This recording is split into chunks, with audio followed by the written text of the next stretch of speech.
to talk sports. It's the start of the Commonwealth Games, the opening ceremony currently going on as we speak. Thanks once again for joining us. I'm Yemi Adebayo. Of course, today we'll be looking at the Commonwealth Games. We will also be taking a look at Team Nigeria's chances. Will we do better than what we did in New Delhi, 2010, in 94, and I think even in Glasgow as well. We'll take a look at all of those scenarios and what could likely happen.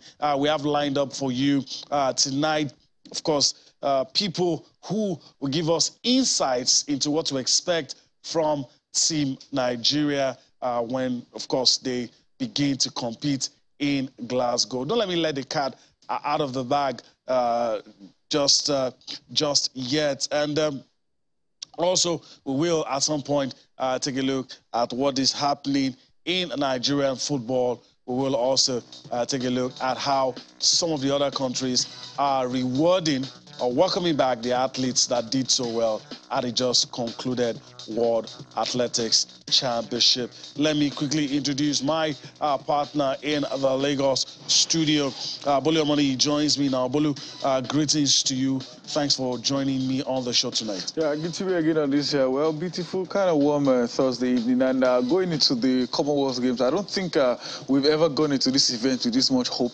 especially after what we saw at the World Athletics Championship. That's just for athletics. Remember, in wrestling, which I say all the time, one of, if not the most well-planned federation we have in Nigeria.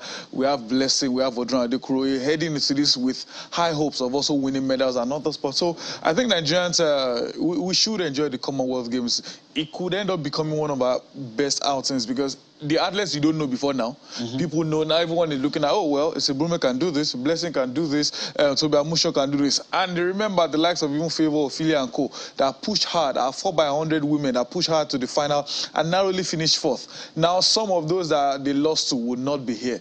It means we even have better chances of winning more medals. All right.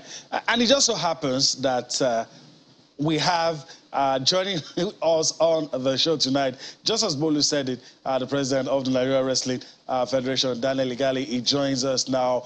Greetings to you, sir. Thanks for finding time to be with us on the show tonight.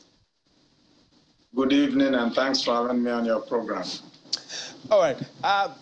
Let's start this way. The level of optimism now is so high, maybe on the back of, on the strength of what just happened at the World Athletics Championship. I'm trying to just understand, but the level of optimism is very high. So Nigeria is going to the Commonwealth Games with 10 wrestlers. Does that worry you a bit? Does that, you know, does that trouble you in a bit that people are thinking now that probably any Nigerian athlete that goes to compete is probably coming back with a gold medal? Well, of course, that's not realistic. But it's good that Nigerians are hopeful. It's good that Nigerians are positive about the chances of doing well, especially in a time when every other story is gloom and doom in Nigeria. So this is the power of sports and all the power to the athletes at the Commonwealth Games. I just hope we can get over the hurdle and do Nigeria proud.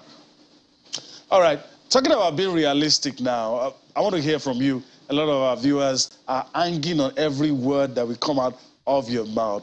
What are your expectations from the wrestlers that will represent Nigeria at the Commonwealth Games? We have 10 wrestlers going to the Commonwealth Games. If you go back to the past 3 Commonwealth Games, that's 2010, 2014, and 2018, on average, we have won about 2.7 gold medals.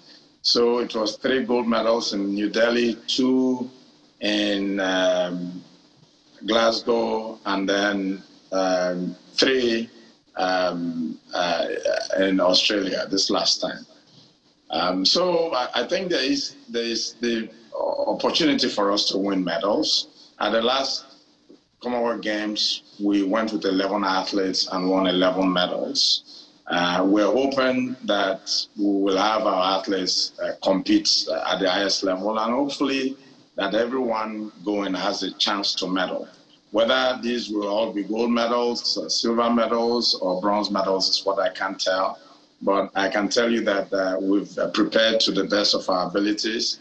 We may not have competed as we would have liked to compete, and that's where you can really gauge the performances of your athletes. But I think the athletes are in high spirits and should be leaving the shores of Nigeria in a couple of days to go to Birmingham to make the country proud.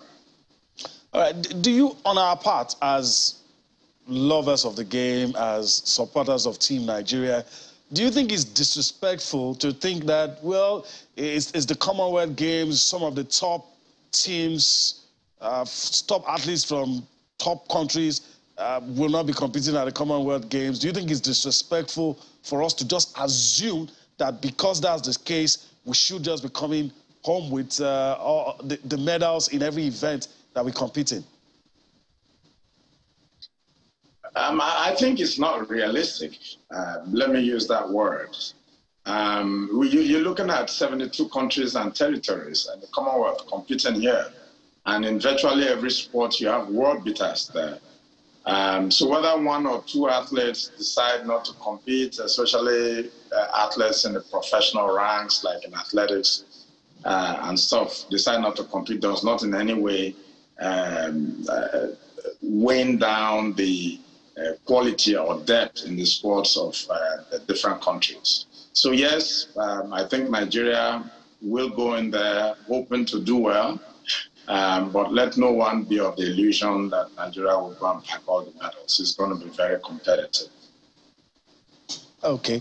We'll take that, and we'll try not to be reckless in our expectation from our athletes. But of course, you've talked about being realistic, and I want to ask a question along that line. If preparation is anything to go by, and of course, there's no better person to ask that question apart from you. If preparation is anything to go by, what do you think will be the outcome of what we do at the Commonwealth Games, since you've seen how we prepared? So if preparation is a yardstick for the results we're going to get, what do you think the results will be? Well, of course, over the past few days, you've seen our athletes do incredibly well, probably had their best performances at the World Athletic Championships ever. So when I listened to you from the outset talking about the renewed vigor and hope that Nigerians will mint all these medals in Birmingham, it made me chuckle and smile. But when we begin to talk about preparations, and especially at this time where athletes want to compete, it's not a good thing anymore. I like to be optimistic now. Otherwise, we would then start talking about the budget of sports in this country. You saw what happened 2-3 days ago. You see how the performances of our girls at the athletics championship is the trending events everywhere, and it's probably the only good news that has brought soccer to a country on its knees for the past few days, and will probably extend up to the Commonwealth Games. It's only in times like this that you understand the power of sports, the need for us to pay a lot more attention to sports. Having said that, preparations were not necessarily ideal, especially because funding is poor, especially because funds were not released on time to the Federal Ministry of Youth and Sports. But I think within the limited time we had and the limited resources, we've been able to do the best we can. So over the next few days, if you see athletes coming home with bronze, silver, and gold medals, if we had prepared better, we could have even probably done better. Okay. All right. One more before we let you go. We know you're a very busy man. In New Delhi, you talk about New Delhi. We had, some would say probably that's our best performance so far at the Commonwealth Games. The medal haul was 38. We had 11 gold medals. Although we had 11 gold medals in some other, at the games, at some other occasions in 2018 and in 1994, what kind of haul will Nigeria have that will get a pass mark from you? Do you think we could better the haul of getting 38, 11 gold and all that? Or, in your own opinion, okay, if we do this, well, it's a pass mark for you? Well, we're talking about Nigeria having our best record at the the athletics championships because we won a gold medal, a silver medal, and broke a world record. So if we were to look at that from that prism, it would be to surpass the best gold medal all we've had. 11 has so far been the best. If we are able to get above 11, if we're at 12, 13, I think we would say at least there's progression. Nigeria has the potential, and I keep saying this all the time, Nigeria has the potential, if properly harnessed, to win a minimum of 5 medals at the Olympics, at every Olympics, just as Cuba does. And so I have no illusions that the athletes we have going to the Commonwealth Games are capable, especially if properly prepared, to surpass the gold medal hauls we've had in previous Commonwealth Games. All right, I guess we have to leave it at that. Daniel Igali, President of the Nigerian Wrestling Federation, I want to thank you for your time on the show tonight. Hopefully, we'll do this again some other time. Thank you very much. All right. So we're speaking with the President of Nigerian Wrestling Federation, Daniel Igali, giving us his thoughts ahead of the Commonwealth Games. By the way, the opening ceremony currently going on as we speak. Of course, my colleague Austin Okon-Akpan is on standby. We'll be getting to him in a bit. Of course, he's live where everything is happening, so we'll be going to him in a bit. But I still have Bolu Omoniyi with me right here in the studio. Bolu, let's quickly take a look at the composition of the athletes that we have. We have 94. So let's just quickly look at it, how the breakdown of who is competing in what, the events, and the whole, breakdown of that. And that's it on your screen, really. 2022 Commonwealth Games to be held in Birmingham. Team Nigeria camp for athletics. We have 33 athletes. In boxing, you have 9 boxers. Judo, 4 athletes. Para-athletics, you have 5 para-athletes. Powerlifters, you have 8 of them competing and representing Nigeria. Para-table tennis, you have 7 para-table tennis players. In table tennis, you have 9 table tennis players.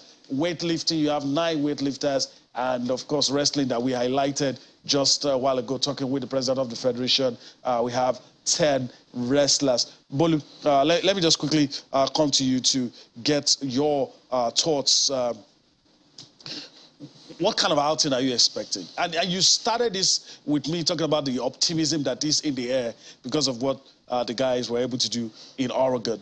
So what kind of performance are you expecting? Well, first off, remember in Paralympics, we always win medals. I mean, not just bronze. We win gold, silver, bronze. So it means from the power powerlifters, the power, everything together, they can get us some gold medals. The girls that just did the country proud at the World Athletics Championship, everyone is looking up to them that these girls can also win something. That's talking of Brume and Tobias Motion. Then for others, relay team and all that, they may also get there. Then looking at wrestling, if there's a federation, if there's a team in Nigeria that you can expect medals from, like the president said, it does not mean all will pick gold, but you expect medals from them, are also the wrestlers. So I think we're, unfortunately, like he rightly said, our preparation. I always like to quote Austin that say all the time, talent is never a problem. If you don't agree with that phrase, maybe you're not a Nigerian. It's just our preparation, nursing those talents has always been a major challenge. But for the athletes, I think they're probably still buoyed about what the kind of experience they had at the World Athletics Championship. I just hope maybe the jet lag wouldn't really affect them. But I think I agree with him. We should, if we beat the highest haul we've ever had, this could be a big success, but I won't be surprised if it happens. All right. Highest number of gold medals at the event, 11 gold. All right, let's quickly listen to Team Nigeria coordinator Yusuf Ali. Some things to say about Team Nigeria's preparation. We'll listen to him and, of course, get set to link up with our man Austin Okonakman. But first, let's listen to the team coordinator of Team Nigeria. Awesome. How ready is Team Nigeria? I think we are ready. Today is the opening ceremony, and I can assure you that what we've been through, we've gone through a lot, and I'm sure that we'll do well. We'll surpass our past performances of '94 and 2014. I think we are set to go now. What can you consider our major strength? There's no really major strength. I think we are good in all 9. Let me say, out of the 9 sports, 8 sports are very good. 8 sports will get medals for sure. But the wrestling, weightlifting, they are very strong. Track and field, very good also. I think we are set to go. And with what Toby and Esebrume did in Oregon, how important is it for Nigeria to sustain that momentum? I think for Toby is incredible, a world record. For Premier Ese, always consistent when it comes to world level, world championship, Commonwealth games, and I think that should set the tone and a pace for us to know that okay, Nigeria as a country is ready. It's not all about negative. I think I'm so proud of those 2 girls, and I think others should try to emulate and start. And follow suit. That means that we have a lot of them in that country. We just need to develop and start doing the right thing. If we do the right thing, I think we'll do well. Because if you go back to 2014, these 2 girls started. In fact, there were 3 of them. It was Toby Amosun, Esebrume, and Divine, and all brought up by Ogba's staple. Ogba did a lot, and the government of this country of Nigeria also did a lot for these 2 girls. I think I'm very pleased that Toby did well, breaking the world record, and Brume always doing the right thing at the right time, picking at the right time. You're the team coordinator. In the past, athletes always complain about welfare. Is the case different this time? When it comes to welfare, athletes will always complain. In my days, in days to come, and it will not be different because people always want more. But to be honest, I think the minister for the first time have done very well in terms of artist welfare. He has put money aside, and I think we must commend him for what he has done. And right now, artists know how much they are getting before the game.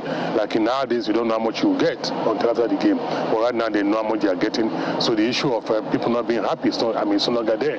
Before you start, you know how much you get, but just waiting for the money to be paid. I think it's a very good thing. The code of conduct, you know how to behave, and I think it's very good for us as a country. All right, that's the team coordinator for my international, Yusuf Ali, speaking there, giving us insights into what to expect from Team Nigeria. All right, my colleague Austin Okonakman is with us now as we talk about the Commonwealth Games. Greetings to you, Austin. Thanks for doing everything you can to be where it's really happening, to be able to give us updates with regards to Commonwealth Games. Spotty greetings to you, Yemi, and of course our viewers joining us from different parts of the world. As you can see, I'm wearing my Team Nigeria cap. You know, our athletes just walked by now. During the opening ceremony, they were smiling, dressed in the traditional white and green, representing Nigeria big time. They're beaming with confidence. They want to compete. Last time at Gold Coast 2018, it was 9 gold medals. It's what we're seeing now. We're just hoping that these guys will get into the mood, compete, give the country a good representation at these 2022 Commonwealth Games in Birmingham. But with everything that I've seen and what I've heard from administrators, Team Nigeria is really ready to go. All right. Of course, I'll take that from you since you are on ground. We need to go on a break. Also, we'll put you on standby. We need to go on a break. When we return, we want to know what you have gathered, what's happening, especially news around Team Nigeria. Hold on. We'll go on this break. We'll come back for more. All right, so we're back. Of course, as you can see, our man is right at the center where everything is happening at Birmingham. And of course, Austin Okonakman, good to hear your voice. You've spoken with quite a number of important dignitaries with regards to Team Nigeria. Talking about the Commonwealth Games and some of the things you've said we'll use in the days to come. But what have you been able to gather with, the body language and the vibes you're getting? What have you been able to gather from those you have spoken to already?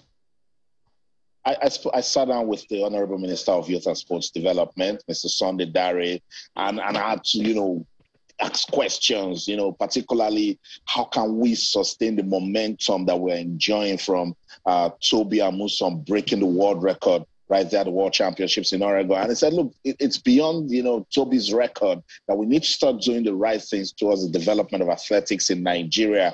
And not just athletics. Now we're beginning to pick up with weightlifting. We shouldn't go back, because back in the day, we were so good with weightlifting. We were respected. We're picking up with boxing now. It should go beyond competition. I think there should be a long-term plan. Just right after this competition, they should sit back, with the federation and find ways that we can get proper programs that goes beyond competition and find a way to put Nigeria back on the map, particularly with other sports. So it looks good, but talk is cheap. I chat the minister that, look, it's about time we start also doing the right things as regards preparations. The silly mistake we saw in Oregon where the letter I was missing from Nigeria, I had to ask him, I said, who is responsible? Why are we holding accountable so that we don't get to hear all of these ugly tales, particularly when our athletes are doing their part to ensure that they put us on the right, reputation worldwide. So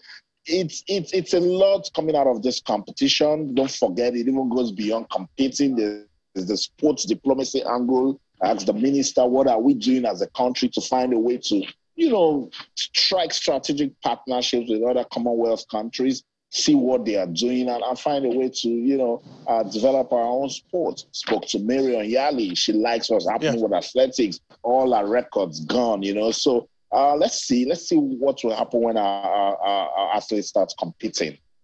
All right, let's talk about what is happening around you. We've seen pictures. Some will get on the screen.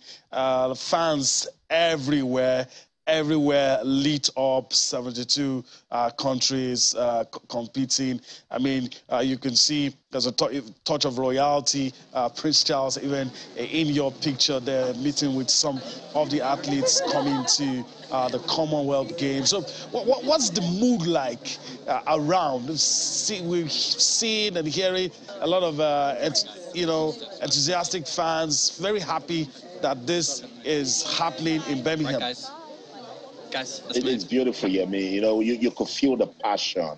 You know that these guys truly love sport beyond just competition. You see people from different parts of the world, sports unifying everybody. That Prince Charles with some athletes, with volunteers at the Commonwealth Games, with spectators. I saw some Nigerians before I got into the stadium. They're super excited. Everyone is talking about Toby Amuson. They want to see her race again and probably strike another world record. So I like what I see because, each time I cover international competitions, I see people come from different parts of the world and everyone is happy, everyone is excited. That's the power of sports to unify the world. It's one tool that we can actually use to, for sustainable peace, around the world. So what you can see in your pictures is a clear testament of what sport can do in unifying the world. And I love it so much. During the opening ceremony, they spoke to a former athlete from Ghana, and she said that, look, that just participating in sports alone has changed our lives and our community. So this is part of what the Commonwealth Games hopes to achieve, take sport beyond just competing and use it to impact the lives of people in our different communities. All right, and I shouldn't be asking you this, but I have to. What's the mood like? Because when you go for events like this, sometimes you forget that you're a sports journalist, you get carried away. I've seen a lot of pictures on Twitter, some of the Nigerian journalists there sending a lot of beautiful pictures. They're talking about a fun fair. Is it right? Is it right to say, everywhere there's so much excitement right about now? There is, and there's just so much side attractions. In fact, you need to see the side attractions behind this opening ceremony. In my background, you can see a lot of people dancing. You see people doing the calisthenics, the ballet dancers. So much, if you're not focused, you'll be distracted, So I just need to put eyes on the prize, go chase those contents and, come on television. But I totally agree. It's excitement, it's passion, it's unity, it's love, it's peace, and that's everything that our beautiful world of sports, bring to us. So, yeah, everything you've seen on social media, it's true. And even more, you see the beautiful mascot behind me. Everyone coming here to take picture with him. The look and feel, 360 degrees branding. You could tell that the United Kingdom, they've put so much into preparing for this. Birmingham as a city really wanted this, and everywhere is buzzing. Just looking at the opening ceremony, you can hear screams from the background, It's a spectacle. It's beautiful to behold. And I just hope that countries will see what we can, actually achieve with sports and look at it beyond recreation or leisure and see it as a tool to empower lives and actually, bring and sustain peace in our world. All right, let's also talk about people you have spoken to, people who are not officials, people in the UK, very excited to have Team Nigeria up close and personal, coming off what they just achieved in Oregon. So, what has the views been in terms of the excitement, in terms of expectations, in terms of maybe even welfare, in terms of support they're ready to give to Team Nigeria? That's right. They're pumped up here. Right from the train station, when I got into Birmingham New Street Station, I saw about 5 Nigerians, And one walked up to me and was like, "Oh, do I know Tobi Amusan?" I said, "Yeah, I'm a Nigerian. Like, if I can get a picture and send to him that, winning does good things for you. Success is, it has a lot of friends. So most people that are here to support Nigeria, they're coming from what we did right there at the World Championships in Oregon. And it has renewed, the love for the country. And that's what sports can do. So when I spoke with them, they're like, they just want to come watch and hope that Nigeria will, consolidate on what they saw right there at the World Championships. And I do think that our athletes can do that. Just before I got into the stadium, I met a Nigerian out there with his son and daughter, and they were buzzing. He wore the Nigerian jersey, I think, from the 2002 World Cup in Korea, Japan, repping Nigeria 100%. He says he's optimistic that Nigeria will do well also. He's happy to come out with his kids, to come show some love to the motherland. This is what we're talking about, and that's why we always charge our leaders, look at this beyond just participation and competitions. Find a way to, do programs tied around sports that can make us love ourselves as a people, that can renew national values, that can instill discipline, that can spark patriotism. All of those things we can do with our sports. And that's what I see when I see fans. Look, when you leave Nigeria, in the diaspora, the level of love for the country is so real. It's something I can't explain that Michael Johnson can actually try to explain to you that you don't touch Nigerians, So I love what I've seen out here, and I just hope that we keep it going as a country. All right. Thank you for what you've been able to do today. It's a busy day, we understand. Hopefully we get to do this again tomorrow and throughout the duration of the Commonwealth Games in Birmingham. So we'll do this again tomorrow, Austin. And hopefully you'll be able to catch up with Team Nigerian athletes that are around. Yes, hopefully tomorrow. Busy day too, but let's see. I'm not wearing my shirt and tie today because it's field work. I'll see you tomorrow. Field work. Yeah.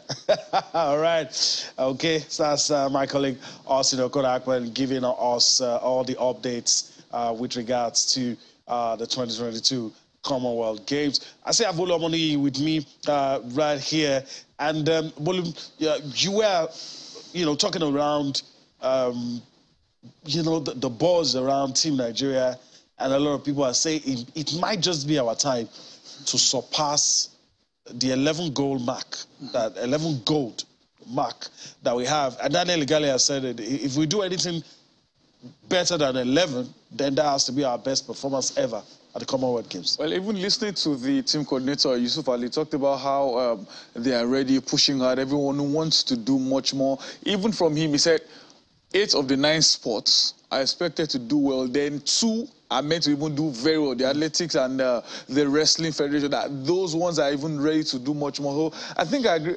I think we can all agree that everyone believes Nigeria can do well this time around. This is maybe not first on the table. Maybe, at least, the English are Probably they are way above us, at least based on the experiences and performance we've seen in recent years. But we can still compete with many other teams. Numerical strength. Yeah, and they have. But I can't even remember the last time we had about 90-something athletes at an event. And despite that, some are still missing, because I remember badminton are not here. And I was sad for one of the best badminton player in Africa, in Nigeria. I saw his interview and it was almost in tears, talking about, they said there's not enough money. Let me sponsor myself. They told him it was too late. And I said to myself, this is someone that gets to semi-final and even final of Lagos Open. Who knows, he could be a medal hopeful. His major competitors are the Chinese, but this time around, this biggest competitor will be the Indians. But again, let's see what the 90-plus athletes can do here.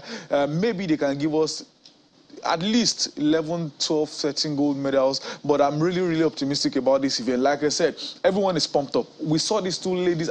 If they can break world record, get silver, well, we also can do much more. So Nigerians should probably, to our next time, be a bit relaxed. Hopefully all our hypes and all will turn out to medals, positive medals for us at the end. Remember what the Alien Legali said.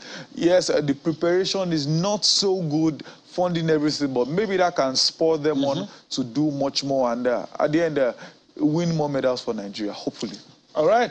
Hopefully we'll win more medals. That's the hope, but it has to be said, a lot of optimism in the air. We hope, I hope that Team Nigeria will surpass our expectations so that the hopes will not be dashed. So trust us for continued coverage of the Commonwealth Games, special focus on Team Nigeria as the competition, gets into full gear. All right, that's how we have on the Commonwealth Games. Let's move on the show right about now. Let's talk about Nigerian football. And of course, there's this ongoing debate about whether what we call the league in Nigeria is actually professional or not. And there are different views from recognized voices, respected voices who know a lot about football.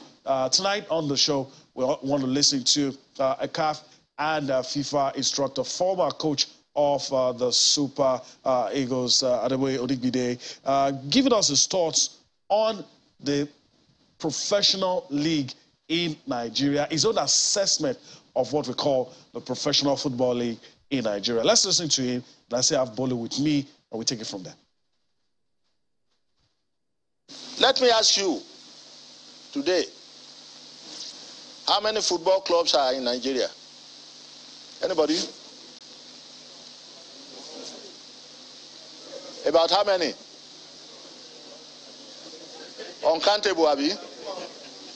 Let me tell you the truth. Go into FIFA statutes and you will come to the conclusion that Nigeria does not have one football club. Yes. I will tell you why. Nigeria does not have one football club. What we have are mostly parastatals. There is a section in FIFA regulation which says the governing board of any football body must be democratically elected. When last did a shooting star conduct an election? Rangers, Raka Rovers, and all the rest of them. Now, if you have a club, you have common interest, 10 or 8 of you, you have common interest, you form a club. Who will appoint officers for you? Who will appoint officers for you? Yourself. You sit down and because it's a club. But today, most of what you call clubs in Nigeria are parastatals. They are not clubs. Well, that's what some would call a bombshell. I don't know if Bolu agrees. I mean, there are a lot of people who disagree with the views of Adeboye Odigbide, but of course there are a lot of people who will also agree with the views. But we will all be in agreement that he has said things that we need to pay attention to if we really want football to grow in Nigeria. Bolu is here with me. There's a lot to digest from all he said. He asked questions the people with him in that auditorium had to be silent because they knew what he was saying was true?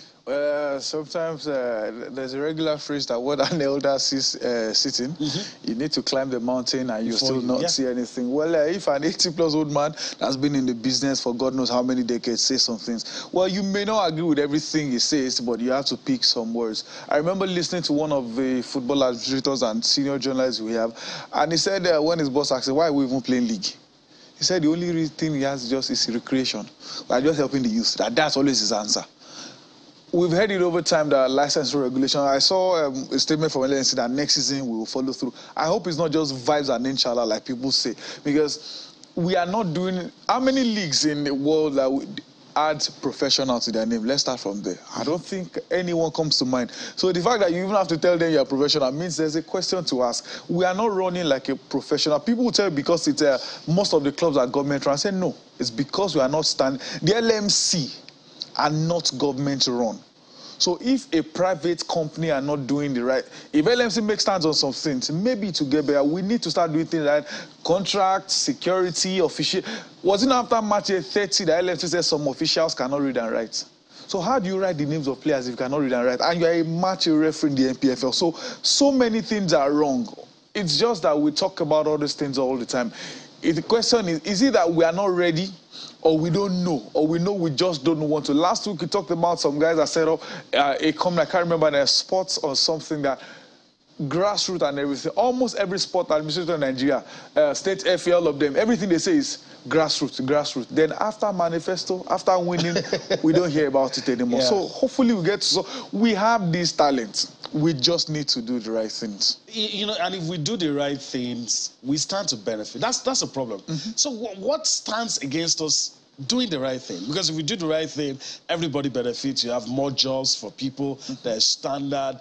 The brain drain that is currently going on will stop. Somebody scores 15 goals this season. You're not going to see him in the league next season. He has gone to one obscure league somewhere. Somebody's playing football for a club for 2 seasons, doesn't have a valid contract. You know, coaches coming on TV to tell us, always complain about bad officiating. You know, all of those. And some of the things he said, how those clubs are run. Let's even start from there. That's the bane. There is not a club that is being professionally run if you look at the yardstick that he put out. And that should scare us. What we are calling professional, if you look at the yardstick, which is what FIFA will use, then we don't have any football club. Well, I think the closest, AIMA have done well, but unfortunately they also have some mismanagement. I think the ones that are looking to get there now is Remo Stars. Maybe because their owner owns a club abroad. So he knows how it's being run abroad. That practice is. Bringing it home. Okay, let me give you 2 weird instances. An older story and the recent one. I can't remember the name of the club. They said they are looking for their player. He said he left to go and tend to his sick wife. They didn't see him for months. The next time they saw him was when they played against Ifeanyi. And this is our player. If a player has contract with you, that will never happen. Yes. Let's come to what happened recently in the last few days. One of the, I think it was fifth highest scorer in the just concluded season, Rafiu Shakayode, was top scorer for long until his teammate Akuneto took over. We heard he signed for Maribor, Slovenian champion. Excitement, well, another player gone. Then the following day, Rivers United released the statement. No, he's still our player. He cannot sign 3 years contract with another club. He's still signing for us. You cannot hear it anywhere in the world that a Real Madrid player signs for Arsenal. It's not possible because we know you have a contract. You are obliged to. I remember a player in the... Without both parties agreeing. Exactly. In the French league, got there, but he wore a kit. He said he's not wearing again because he doesn't feel like, and he still has contract. They took him to court and they won. So you have to wear. This is the power of contract. So long you sign, you can deny I didn't say, but anything you sign, you have to follow through. So we need to, like you rightly said, if we do it right, it will pay everybody. If a football club is well run, I tell people, team manager or media officer in Nigeria, just one man, just write match report. Abroad, media officer has a job for many people. One man is in charge. He has lots of people working on that. If we do it right, definitely many people will get jobs. Many people will get jobs. Definitely. All right. We have a lot of ground to cover. Let's see how far we can go. Let's talk about the ITO Cup. Very important because there's a slot available from that ITO Cup where one of the teams, the team that win actually goes to represent Nigeria on the continent. Let's take a look at the round of 64 for men. Selected fixtures because of time. Let's take a look at what we have on our screen. And there you have it. Like I said, selected fixtures, Bayelsa United up against Lozovan FC, EFCC against Green Beret, Eimba International up against Ijebu United. You have Dreams FC up against Niger Tornado, Apex Crane up against Doma United. So what you have on your screen are selected fixtures in the round of 64 for men, for the guys. Very interesting fixtures. Maybe when we come tomorrow, we'll take a look at some of the things. You have Sunshine Stars up against Osun United. Very, very interesting fixtures. Some teams waiting for their opponents because some of the backlog of matches to be cleared up. So that's those are the fixtures on your screen for the men. Let's see if we can quickly catch a glimpse of the one for the women. Let's see if we can quickly do that. The one for the women is on your screen. They are in the round of 32. Selected fixtures also. You have Catmog FC up against Delta Queens, Sunshine Queens up against Heartland Queens. So you have all of that on your screen. Bravehearts ladies up against Niger Amazons. So interesting fixtures. Imo Angels up against Nazara Amazons. Top quality matches in those ones. So those are the fixtures on your screen in the ITO Cup. Round of 64 for the men, round of 32 for the women. Selected fixtures that we've put up for you right there on your screen. We need to go on a break right about now. When we return from that break, we'll spend the few minutes we have left talking Formula One and all the other things happening in your fast-paced, exciting world of sports.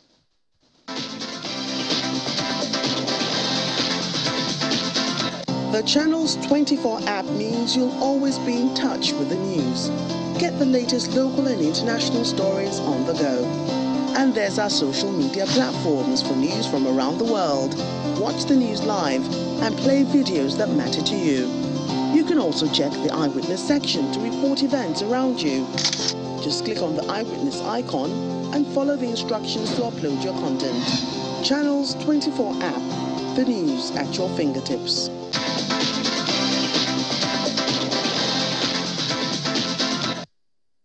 All right, welcome back. We're on the home stretch. It's time to talk Formula One. Let's just give you what we have on Formula One. Sebastian Vettel, the four-time world champion, of course, as announced today, his retirement from Formula One, and that will be at the end of the season. And he says his goals has changed, and he wants to focus more on family and interest outside the sports. The 35-year-old German won his titles with Red Bull from 2010 to 2013 and spent 6 seasons with Ferrari before joining British-based Aston Martin, currently languishing 9th of 10 teams. It must be said that when he told Aston Martin that he wants to retire, they told him no. But he insisted that that's what he wanted. As far as they were concerned, they would still have wanted another season with this man. But he says, look, I've done all I can. I've paid my dues. It's time to go. Well, one thing is certain, he knows his body. He knows probably the routine, regular, daily training and everything. His body doesn't take in anymore. And again, this is the time most athletes don't like. When it's time to call it quit. That's why someone keep pushing hard. But when your body tells you it's time to take a break, you have to yourself. Yeah. And like he said, he has another goal. So let's see where his next adventure will be like. But if a man says he wants to retire, except he changes his mind himself, nothing is going to stop him. Because I'd rather stop, retire, than to probably start churning out terrible performances. So if he wants to go, I think they have no choice but to let him leave. Now, since they told them way ahead of time, it's best for them now to start planning. Who are you probably going to hijack? Are you going for some of the top guys? Or you want to go for the average guys and build them up? Or maybe go to Formula 2 to pick up a top driver there. All right. At some point, he was the youngest ever winner of the world title before Max Verstappen showed up. When he won at 23, people felt nobody could bring it down, but Max also came up and then won at a very young age. All right, let's, while he was speaking, we talked about another popular person who's older than him, by the way, but has more Formula One titles, Lewis Hamilton, and something in me tells me he is not far away from making that decision that Sebastian Vettel has made. Well, he once said that he wouldn't race into his 40s. He's 37 now, but his last interview, he talked about, well, he's still got a bit of fuel in him. So maybe he's chasing that 8th. There was a time we talked about, well, 8. After winning 7, we say 8. Well, why go for 8 when you can even do 9, 10? So I'm thinking to myself, maybe he has maybe 1 or 2 years to go, since he once said he wasn't going to run until his 40s. But this year is almost done and dusted for him. So he's done and dusted. He's done and dusted. So probably 23. Mid-2023 is his last year. Let me see if I can get my 8th title, and if I don't, I'll probably retire as joint greatest Formula One racer. But if he gets 8th title next year, it's going to be a glorious ending for him. But even if he doesn't, I think it's just 1 or 2 more years left. And at 38 or 39, he'll just hang his gloves. Those who felt he should have retired when he got that 7, looking at what is happening right now, do you think they had a point? Well, maybe they would have changed their mind if not for what happened at the last race last year. Maybe last year would have been the, well, let me just stop, I've gotten my 8. Now he's pushing out. Unfortunately, he's had a terrible start due to some irregularities with both FIA and Mercedes and all. So I'm sure coming into 2023, it will be like a clean slate. His only goal, I'm very sure, will be, let me win this one. You know, that feeling of, I'd rather win and maybe get injured on the last race than to not win at all. But I don't see him running to 40s or thereabouts. So maybe 1 or 2 more years. If he doesn't retire at 23, I can be to an extent sure that he will step down at 24. Okay, quick one before we go. Do you think he's still going to be the lead driver for Mercedes next season? Mercedes have no choice. They should have left a few years ago. They just kept increase today, begging tomorrow. So I think he's staying, except maybe Ferrari wants to drag him and cause more trouble. Okay, all right. Bolo Money, that's how we have to leave it on the show. But first, I want to thank you for your time today. Hopefully, we'll do this again some other time. Definitely. Always a pleasure. All right. That's the show today. We do hope that you've enjoyed everything we've been able to do. Still 1 more edition for the week. That will be tomorrow. We'll give you our take on everything happening in your fast-paced, money-spinning, exciting, rewarding world of sports. I'm Yemi Adebayo. Bye-bye.